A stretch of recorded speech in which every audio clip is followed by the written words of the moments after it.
आईच्या पोटातून आपण माणूस म्हणून जन्माला आलो, पण खरं माणूस म्हणून जगण्याचा अधिकार देणारे विश्वरत्न बोधिसत्व डॉक्टर बाबासाहेब आंबेडकर शेतकऱ्याच्या भाजीच्या देठाला हात लावला तर हात कलम केले जातील असं रयतेचा काळजी घेणारे रयतेचे राजे बहुजन उद्धारक राजे छत्रपती शिवाजी महाराज, आरक्षणाचे जनक शाहू महाराज, तीर्थी दोंडा पाणी देव रोकडा सज्जनी असं जगाला तत्वज्ञान शिकवून माणसातला माणूस ओळख करून देणारे संत तुकाराम महाराज, अवघे विश्वची माझे घर असं 13व्या शतकामध्ये सांगून वैश्वीकरणाची व्याख्या मांडणारे ज्ञानेश्वर माऊली, दिवसभर गाव स्वच्छ करायचा आणि रात्री आपल्या कीर्तनातून लोकांचा मेंदू स्वच्छ करायचा.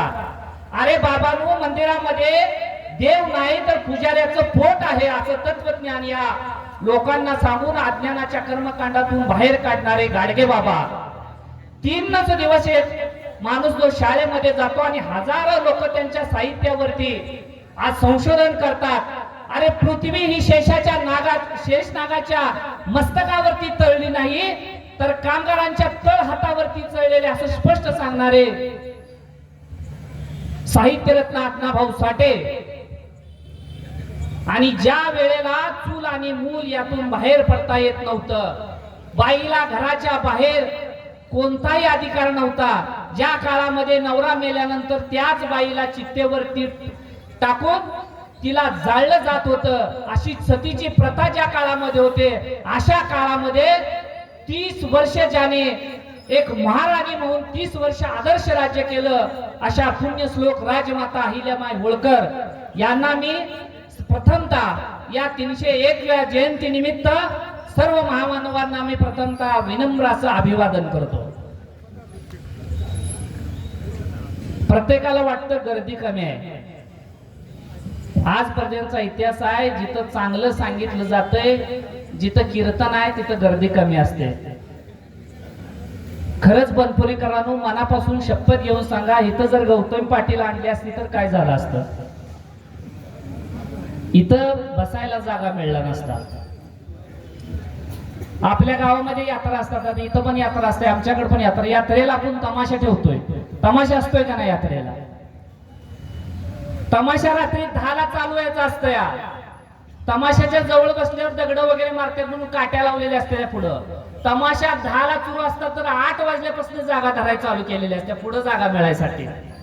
एखाद्याचे जर्सीच्या धारा काढायचे असले तर ती फोन करून सांगतोय, यार माझी जागा धरकडला.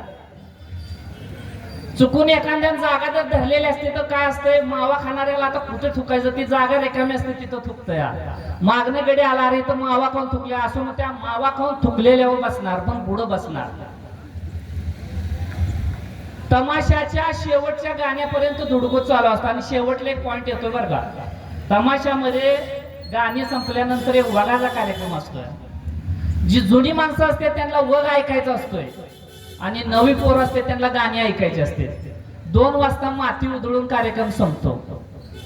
म्हणजे मला यातनं काय सांगायचं आहे की तमाशाच्या पुढं रात्रभर जागणारी पोरं, तमाशाच्या पुढं रात्रभर बसणारी आपली माणसं, जर जयंतीच्या काळामध्ये महापुरुषांनी ज्यांच्यासाठी आपलं जीवन उद्धारावं त्याच्यासाठी क्षण वेचलाय, त्या जयंतीच्या पुढे येऊन बसायला लाजत असेल तर उद्याचा चांगला समाज कसा घडणार आहे याचा प्रश्न तुम्ही आम्ही आपल्या डोक्यात ठेवला पाहिजे. जोपर्यंत या विचाराला आपण समजून घेत नाही, आणि कारण आपण सहज म्हणतो आमच्या वेळची लोक चांगली लय होते, आताची पिढी बाद होत चालल्या. आताच्या पिढीला आपण देतोय काय? पोराचा बाप कीर्तनात बसायला, पोराचा बाप भजनात बसायला, पोराचा बाप व्याख्यानात बसायला जर लाजत असेल तर येणारी पिढी चांगली कशी घडणार आहे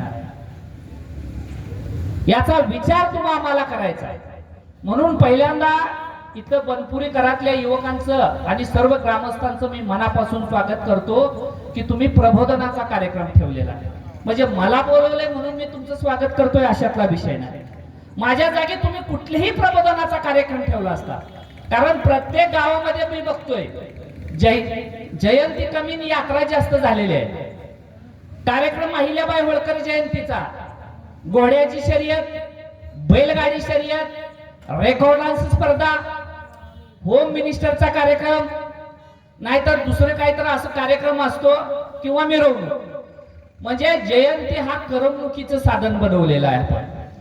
म्हणून जयंती जोपर्यंत तुमच्या आमच्या प्रबोधनाचा विषय बनत नाही, तुमच्या आमची जोपर्यंत मेंदूतली जी विचारशक्ती आहे ती जागृत करत नाही, तोपर्यंत प्रबोधनातून का या जयंतीचा आपल्याला काही उपयोग होणार नाही.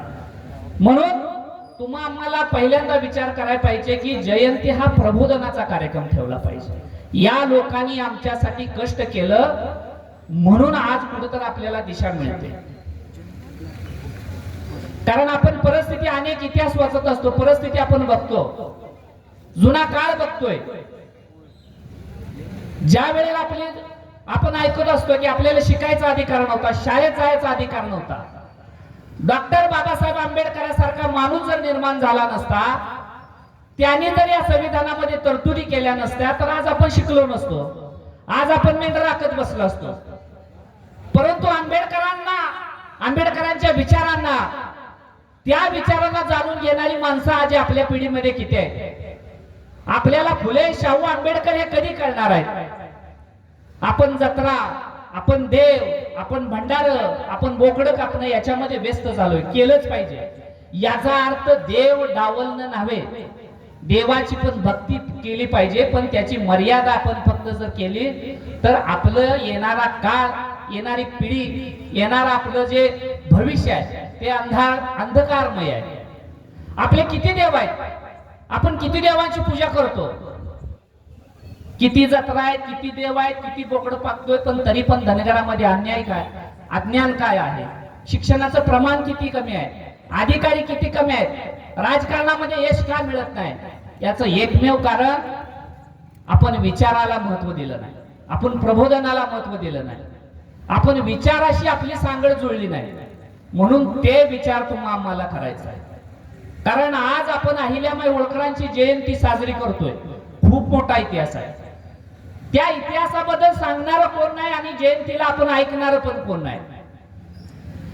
कारण भारताच्या इतिहासातलं अहिल्याबाई होळकरांचं जीवन, अहिल्याबाई होळकरांचं चरित्र हे भारताच्या इतिहासातलं एक सुवर्णाक्षराचं पान आहे. या भारतीय इतिहासामधली अशी एकच स्त्री होऊन गेली ज्याने 30 वर्ष अखंड 30 वर्ष उत्तम राजकारभार केला.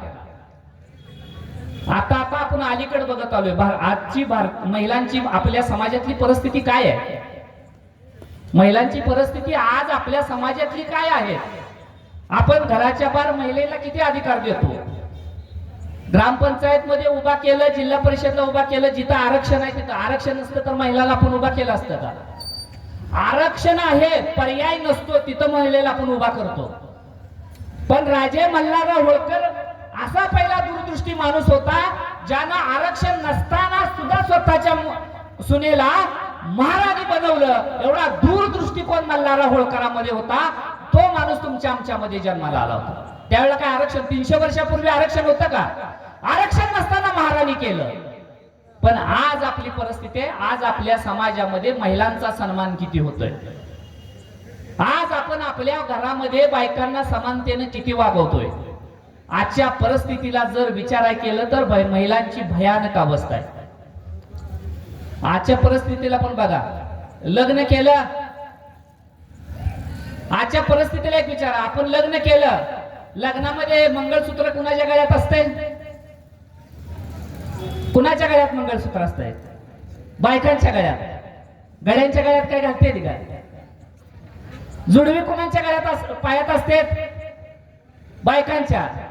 गड्यांच्या पायात काय असतंय का, म्हणजे सगळं तिला अडकवलं जातंय. बर समजा काय दिवसानं नवरा मेला, तिच्या गळ्यातलं मंगळसूत्र काढतोय, त्याच्या सगळ्यातलं जोडवं काढतोय, त्याचं सगळं काढतोय.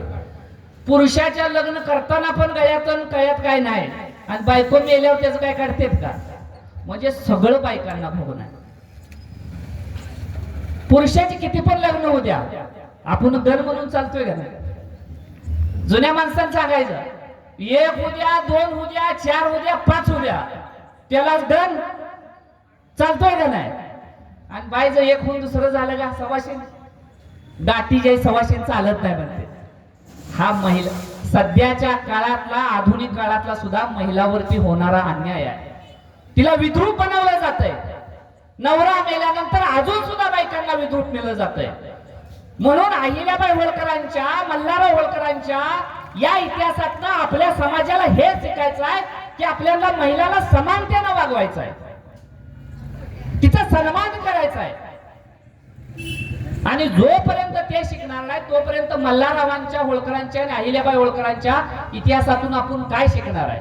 म्हणून आज आपल्या मुली शिकल्या पाहिजेत.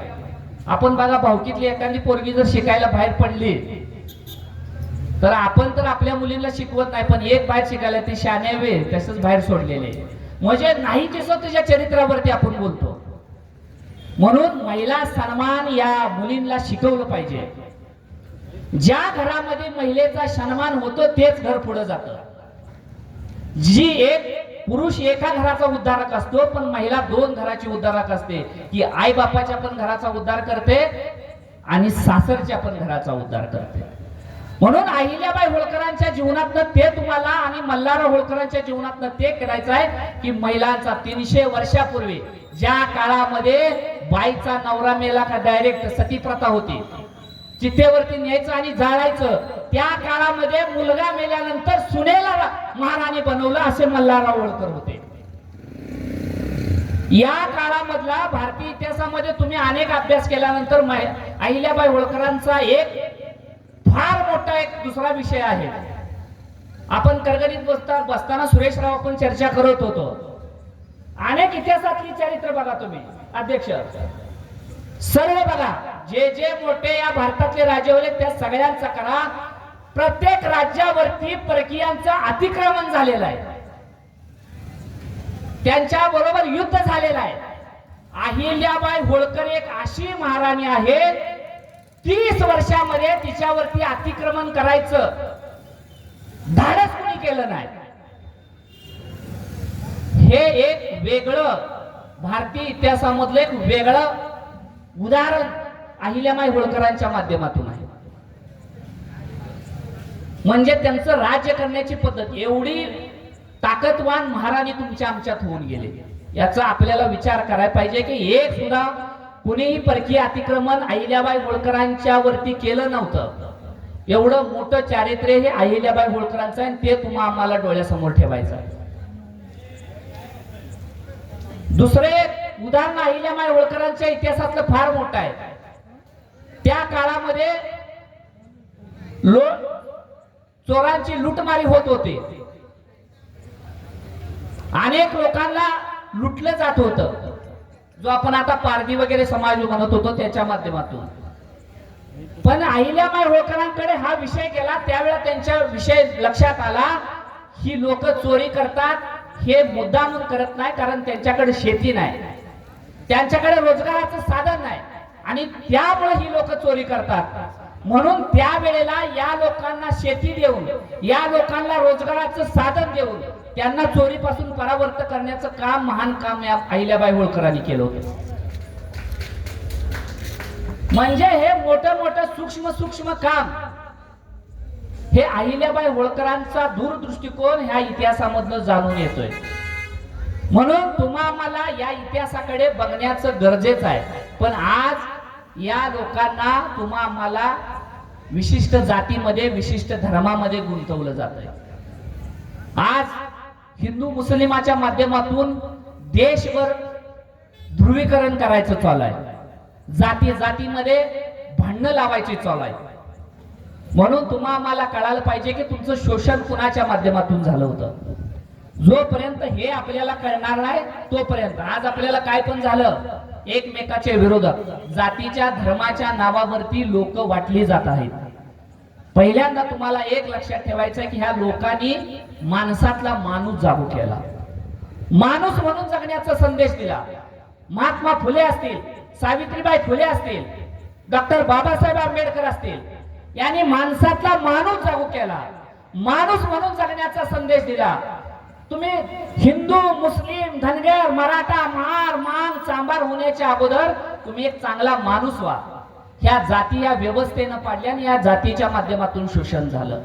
म्हणून आज आता हिंदू मुस्लिम पण ध्रुवीकरण बऱ्या प्रमाणात होत आहे, पण तुम्हा आम्हाला विचार करायचा आहे 5000 वर्षापूर्वी शोषण कुणी केलं आपलं?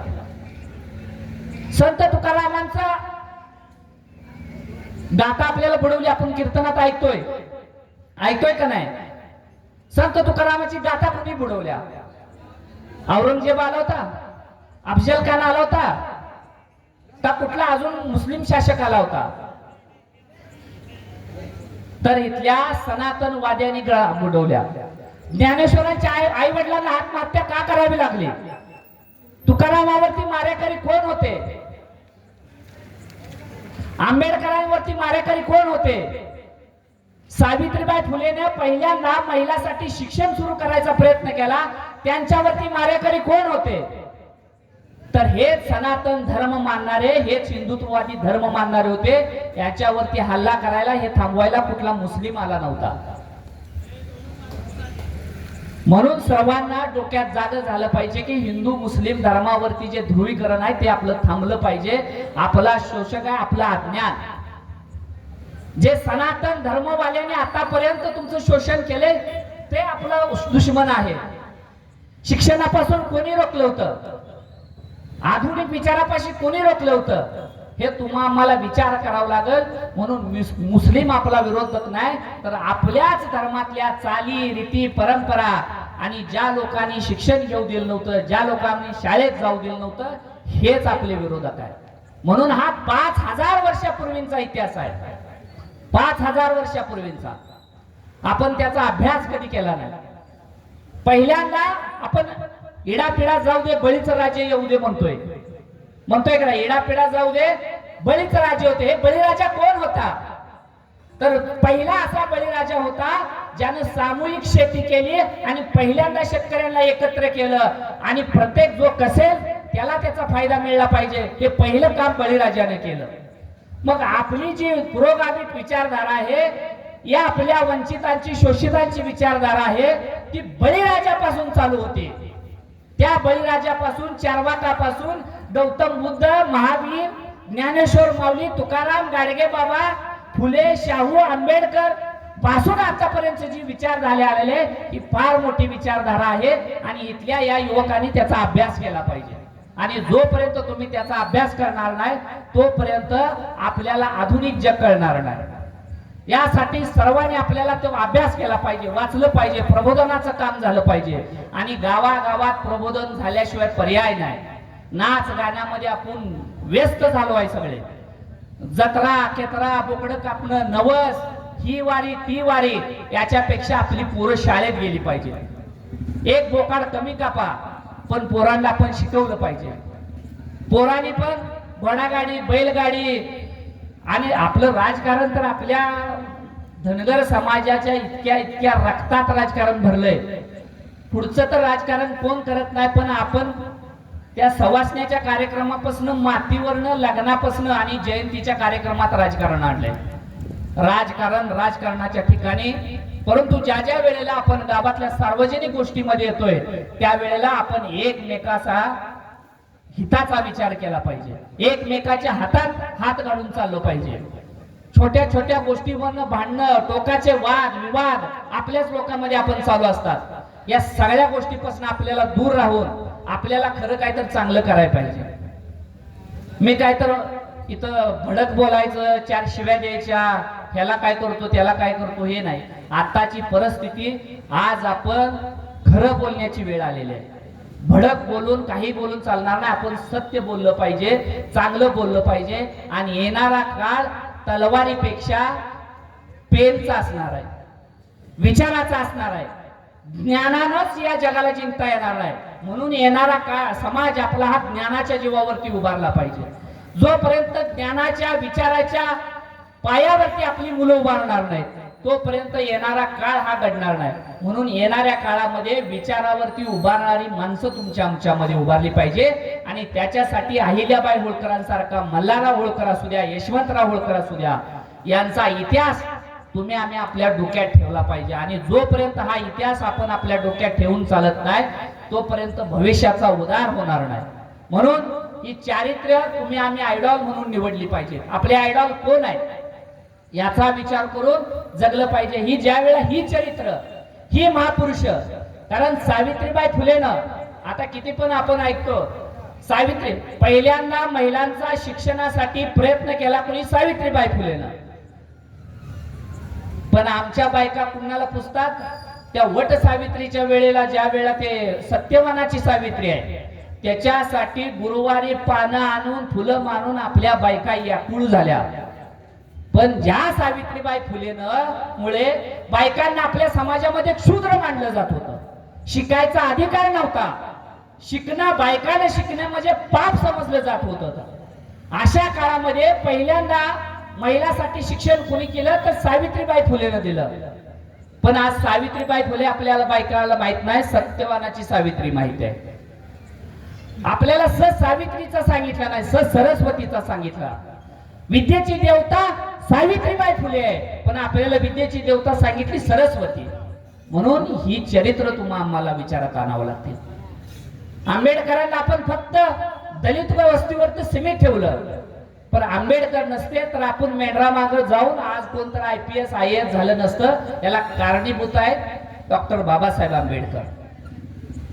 कारण एक कीर्तनकार म्हणतात, कारण बायकांच्या याच्यावरती येताना एक कीर्तनकार सांगतो, जी खंडोबाच्या मागे गेली मुरळी झाली, खंडोबाच्या मागे गेली ती मुरळी झाली, अंबाबाईच्या मागे गेली ती जोखतीन झाली, आणि जी आंबेडकरांच्या मार्गाने झाली ती IAS झाली, कलेक्टर झाली, डॉक्टर झाली.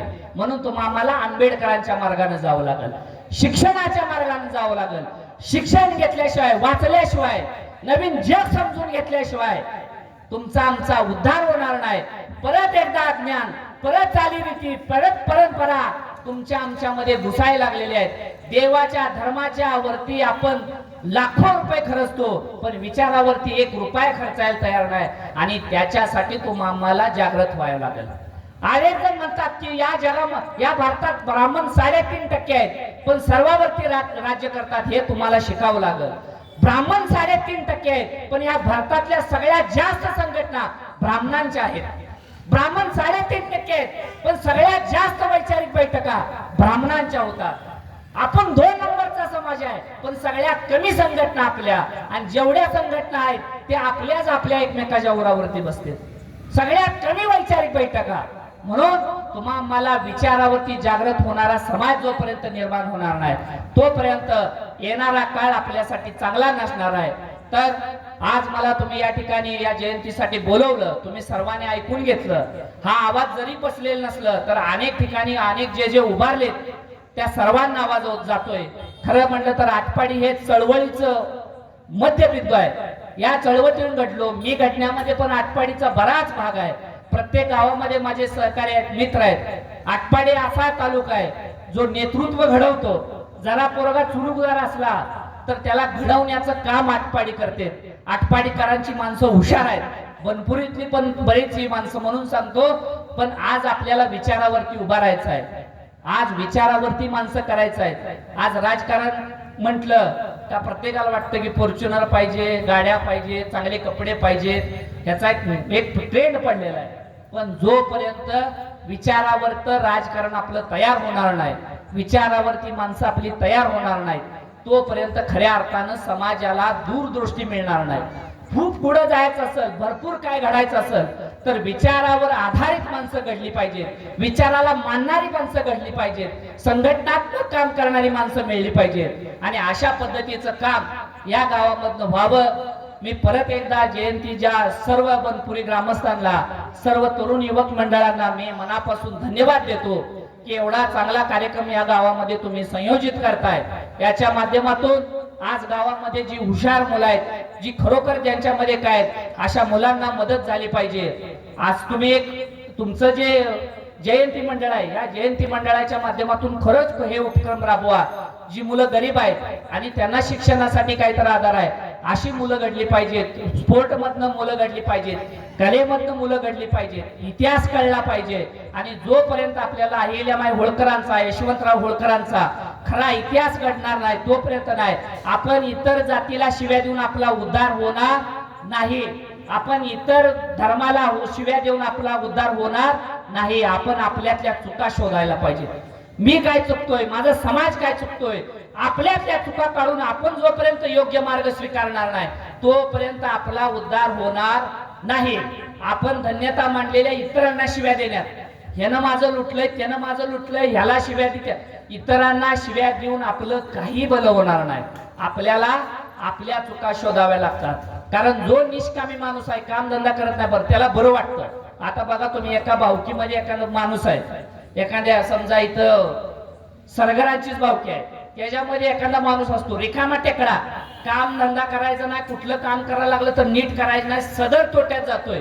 आणि त्याला एखाद्या वर्षाने येऊन सांगितलं, तुला सारखा तोट्यात जातोय, तुला लय अडचण आल्या, तुझ्या भावकीनं करणी केल्या म्हटलं ना, त्याला लय पटत असतंय. हे चुकत असतो, ह्याचं काय नाही, पण ह्याला हे खरं आहे बघा, त्यानं करणी केल्या म्हणून मला होत नाही. तसं आपलं चाललंय. ह्यानं लुटलंय, याच्यामुळे समाज मागाय, त्याच्यामुळे समाज मागाय, फक्त आपण इतराकडे बोट करतो. पण आपल्यामध्ये पण फार दुर्गुण आहे, आपल्यामध्ये पण फार काय गोष्टी कमतरता आहेत. म्हणून समाजाला एकत्र येऊन तुमचं एक व्यासपीठ बनलं पाहिजे, एक विचाराचं मंथन बनलं पाहिजे. आपल्यातली कर्म कांड बाहेर काढले पाहिजेत, आपले चुकीचे मार्ग बाहेर काढले पाहिजेत. आपण बिरोबा बाळू मामा हे करलंच पाहिजे, मी ते करू नका म्हणत नाही, पण त्याच्याबरोबर तुम्हाला आधुनिक जग शिकावं लागेल. डॉक्टर बाबासाहेब आंबेडकर, फुले, शाहू, विज्ञान, IT जग, IPS IAS पुढं काय आहे हे नवीन जग तुम्हाला कळलं पाहिजे. त्याच्याकडे पण तुम्ही वळला पाहिजे. येणारी पिढी त्याच्याकडे गेली पाहिजे. बैलगाडी शर्यत, घोडागाडी शर्यत याच्यामधनं बाहेर झाले पाहिजे. व्यसनाचं खूप प्रमाण आपल्यात आहे, व्यसन मुक्त झालं पाहिजे.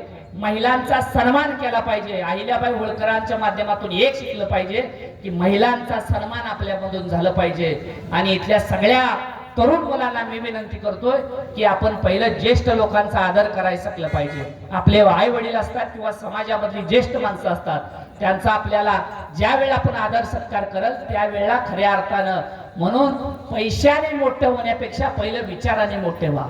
आपली रेस कशात लागल्या माहिती आहे, पैशाने मोठा झाला पाहिजे. आणि ह्याला सगळा समाज कारणीभूत आहे बरं का. सगळे जे हे काका आपण टोपीवाले बसले ना, समाज कारणीभूत झालेला आहे. एखाद्या लग्नामध्ये का नाही, एखादं पोरग विचारण किती पण चांगला असू द्या, MA केलंय, PhD केलंय, पण नोकरी नाही, काय नाही, आपली मळकी कपडे घालून आलं का त्याला कोण कुत्र खात नाही.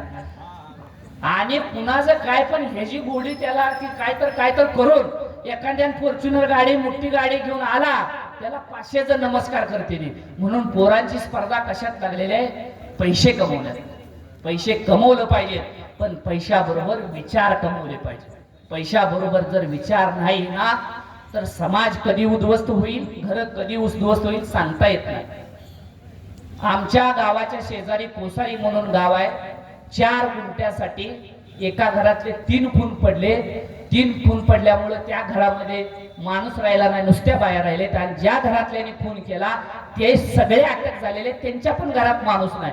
100 एकर जमीन आहे दोघा भावकीची मिळून, आणि 4 गुंठ्यासाठी 3 खून पडले, दोन्ही पण घरात माणसं नाही. हे कशामुळे होतं, अज्ञान, विचाराची कमतरता. म्हणून विचारावर ठाम असणारी माणसं, विचारानं पोक्त असणारी माणसं घडली पाहिजेत. पैशाबरोबर विचार आले पाहिजेत, हेच या जयंतीच्या माध्यमातून शिकलं पाहिजे. परत एकदा सर्व युवकांचं मी मनापासून धन्यवाद देतो मला इथं व्यक्त करण्यासाठी. कारण मी पहिल्यांदा सांगितलं होतं की मी इथं अहिल्याबाई होळकरांचं जीवन चरित्र आणि जयंती याच्या माध्यमातून बोलायला आलेलं आहे. कारण जयंतीमध्ये प्रबोधनाचा पण कार्यक्रम संपत चाललं. अध्यक्ष येताना एक आमचं पण चर्चा झाली. याला कारण इथं बोलणारी पण माणसं भरपूर आहेत. कार्यक्रम असतो जयंतीचा आणि ती येतो कुठल्या पार्टीचं नाही तर नेत्याचं सांगत बसतो. त्यामुळे लोक पण काय करते, कारण गावातला कार्यक्रम म्हटल्यावर सगळ्या पार्टीची माणसं असतात. मग इथं आल्यानंतर सार्वजनिक आपल्याला अहिल्याबाई होळकरावरतीच बोललं पाहिजे. मग बोलवायचं आलं जयंतीला आणि बोलणं चालू होतंय पार्टीवरती, त्या कारणामुळे अनेक ठिकाणचे कार्यक्रम बंद पडत चालले. म्हणून जयंतीच्या कार्यक्रमात राजकारण विसरा, डोक्यातनं राजकारण काढा. राजकारण हे उद्धारासाठी, आंबेडकरांनी राजकारण करायसाठी केलं, उद्धारासाठी केलं. कारण आंबेडकरांनी कुठं सांगितलं होतं की राजकारणामधलं काय, हे समाजाच्या उद्धारासाठी. आणि समाजाचा उद्धार न होता जर समाजामध्ये भांडण वाढत असेल, समाजामध्ये द्वेष वाढत असेल, तर आपला मार्ग चुका लागलाय, राजकारणाचा मार्ग चुका लागलाय. राजकारणामुळे लोक जोडली गेली पाहिजे, राजकारणामुळे उद्धार झाला पाहिजे, राजकारणामुळे प्रगती झाली पाहिजे, लोक एकत्र आले पाहिजे. भांडण एकामेकावर तलवार घेऊन जर सुटत असेल तर मार्ग चुकायला लागलेला आहे. म्हणून आज तुम्ही एकमेकांचं प्रगतीसाठी उद्धारासाठी पण आपलं राजकारण झालं पाहिजे. आणि जयंतीच्या कार्यक्रमामध्ये राजकारण, पार्ट्या, पक्ष, माणसं डोक्यातनं काढून फक्त समाज आणि आपल्याला पुढं काय करायचं एवढंच डोक्यात ठेवा. समाज म्हणलं तर अहिल्याबाई होळकर जयंती आज कुठंच होत. अहिल्याबाई होळकर जयंती म्हणजे फक्त धनगराच्या माणसानं करायची हे पण डोक्यातनं काढून टाका. आंबेडकरांची दलितानं करायची हे पण डोक्यातनं काढून टाका. आपण सगळं वाटलं होतं, महापुरुष वाटले, झेंडे वाटले, कृपा करून हे डोक्यातनं काढून टाका. आपल्याला महत्वाचं आंबेडकर कळले पाहिजेत, फुले कळले पाहिजेत आणि हे वाचले पाहिजेत. आणि जयंत्या ह्या सार्वजनिक गावामध्ये सर्वांच्या वतीने केल्या पाहिजे. महापुरुष वाटून घेतले. आणि काय होतंय, एका गावामध्ये शिवाजी महाराजांनी मोठ्यान केले नाही, त्याच्या ईर्ष्यावर इकडे अहिल्याबाई होळकरची त्याच्यापेक्षा मोठ्यान होत्या. हे करू नका. शिवाजी महाराजांची जयंती एकत्र येऊन करा. अहिल्याबाई होळकरांची पण जयंती मराठा समाज असू द्या, धनगर समाज असू द्या, इतर बालाबलते सगळ्यांनी एकत्र येऊन करा. कारण यांचं काम सर्वांसाठी आहे, सर्वांसाठी यांनी केले. म्हणून जाती धर्मामध्ये न विभागता आपण माणूस म्हणून जगूया, एवढाच मी या ठिकाणी संदेश देतो. मला बोलवलं त्याबद्दल सर्वांचा आभार. तुम्ही बसून इथं ऐकलं, तुमचं पण मनापासून धन्यवाद देतो. कारण काय होतं माहितीये का, तमाशाला ते माणसं भरपूर जमा होते, पण विचाराला माणूस जमा होत नाही. पण दूध पिणारे थोडे असतात, दारू म्हटलं का लय गर्दी होत्या. पण आज या विचाराला महत्व आहे. पण दर्दी माणसं पाहिजेत, 10 असू द्या पण दर्दी असू द्या. दूध विकणाऱ्याला फार त्रास आहे, पण दारूचं दुकान कुठं तर पोलीस येऊन धरते म्हणून पान माळाला घेतलं तर सकाळी 8 वाजता सुद्धा गाड्यांची गर्दी झालेली असते. म्हणजे हा समाजातला दोष आहे. त्या दोषाला आपण काही करू शकत नाही. तरी पण तुम्ही सगळेजण एकत्र आला आणि एवढ्या चांगल्या पद्धतीने आनंदाने ही जयंती साजरी केली. या जयंतीच्या खूप खूप आपल्याला शुभेच्छा देतो आणि या ठिकाणी थांबतो. धन्यवाद.